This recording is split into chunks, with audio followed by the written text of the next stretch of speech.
Next question. Why do you use the King James Version of the Bible? Why not other versions? Well, I've been a Christian since 1969. I was raised in all kinds of different churches, and after I got saved, my parents started giving me just about every kind of Bible version there was, and I have a collection of quite a few different Bible versions. I'm not afraid of them. But let me give you a quick history of the different Bible versions, and maybe this will put it in perspective. I have slowly, over 30-some years, come to the position of the King James. Now, I don't fight Christians that use other versions. Use whatever you want, okay? But I think if you're really going to be a Bible student, you're going to have to get a King James. Here's the story. The New Testament books were written shortly after the time of Christ. They had to make copies. It takes about 10 months to write out a copy of the Bible. So they had to write out the whole copy of the Bible by hand. They had no Gazettener, no printing press, no, Gutenberg hadn't been born yet. So it took a long time to make a copy of the Bible. They make their copies, they had either both books and scrolls, both were in use all through Scripture. And they make a copy, and then they check it very carefully. If they find a mistake, you're going to burn it. So they were very careful to get it right. They had a checking system that was really pretty goof-proof. They made all these copies, and they spread out around the world because this was a time of great persecution. Christians are getting persecuted, so they spread out to different countries, and they bring their copies of Bibles with them. So you got somebody in India who's copying the Bible, and somebody in France who's copying the Bible, and pretty soon the copy wears out. Let's just pick a few numbers here.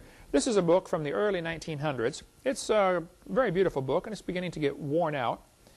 If this book was in active use, if I opened it and closed it and read from it every single day, it would shorten the life of it. If it just simply sits on the shelf, of course, it lasts longer. But a book in active use is going to quickly fall apart, as this one has already begun to fall apart, and it's not in active use, believe me. The scrolls that are in active use are not going to last more than maybe 200 years. Let's be generous here. Let's say a book lasts 200 years if you use it every day. So they use these scrolls or Bibles, and they're copying from it every day. At the end of the day, they roll it up and they put it away. Within 200 years, it's worn out. It's rags. You throw it away. But it doesn't matter because by then you have 50 copies you've made off of this thing, or maybe 100 copies.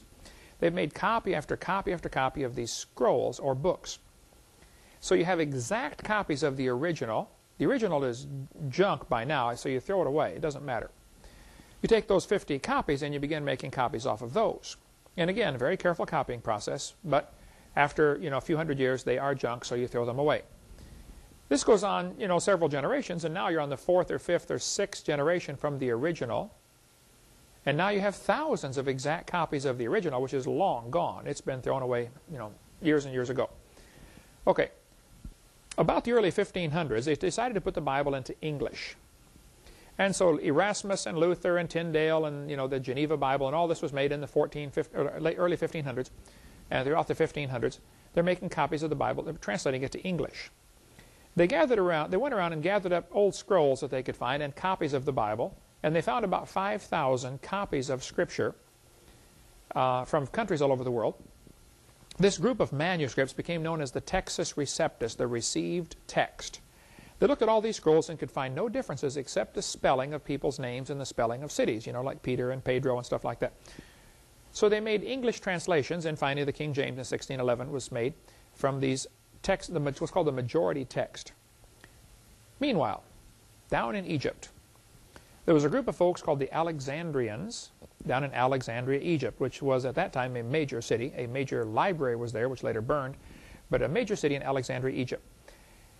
There was a cult down there called the Alexandrians. They're sort of like Jehovah's Witnesses. They wanted everybody to think they were Christian, but they believed a lot of strange things. So they made their own version of the Bible. They left out a lot of verses they didn't like. They changed little things here and there. It was a careful counterfeit, but a counterfeit nonetheless.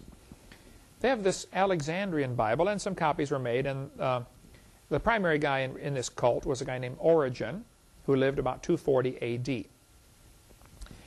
In 350 A.D., 2 copies of the Alexandrian Bible were made, and those copies are called the Sinaiticus, because it was found in the Sinai desert in a monastery, and Vaticanus, because it was found in the Vatican Library in the basement, I believe. Those 2 copies from 350 A.D. are still around today. 1,600 years old copies of the Scriptures, well, of the Alexandrian Bible. The Latin Vulgate was made from those manuscripts in 380 A.D. It was translated to Latin. Then in 1582, the Catholic Church ordered the translation of the Latin Vulgate into English, And that's where the Douay Confraternity and the Douay Rheims version come in. The Douay versions were made from the Latin, which was a good translation of the wrong manuscript. They're translating the Alexandrian. So they got the bad manuscript, the corrupt, cult manuscript, being translated into English, which became the official Catholic version in use today, the Douay version of the Bible.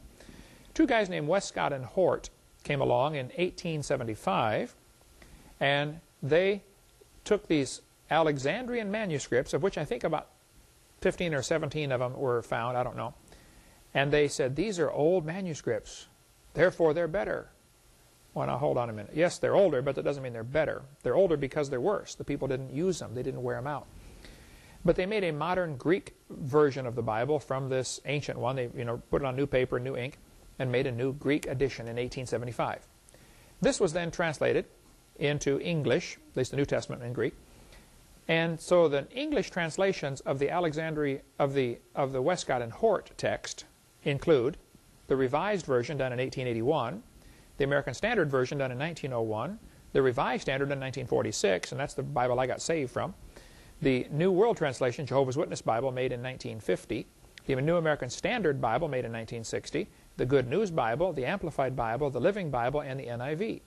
All of those are good translations of the wrong manuscript. So I don't fault the translators. I think they're probably sincere men, probably intelligent men, but they're translating the wrong book. They need to get the right Bible. The first mention of Alexandria is in Acts chapter 9 when they were disputing with Stephen, arguing with the Christians.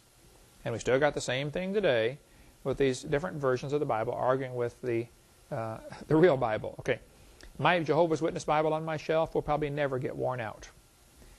It doesn't mean it's better, it just means I'm not going to use it. Okay, I have one, I have a Mormon Bible, I'm not going to use it. So that's the story. There are more manuscripts of the Bible than any other book ever written in ancient times. Homer's Iliad, for instance, there are only 643 manuscripts known today. By 1946, they discovered 24,000 manuscripts of the Bible.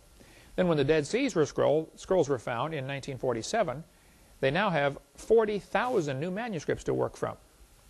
So the Dead Sea Scrolls made it up to the total now of 64,000 manuscripts of Scripture. The Isaiah Scroll is 1,000 years older than any known manuscript anywhere in the world. And it matches exactly the Textus Receptus, the King James. I recommend you get the book New Age Bible Versions. You can order it from my ministry, or go to avpublications.com if this topic interests you, about studying different Bible versions. And we could spend hours about that.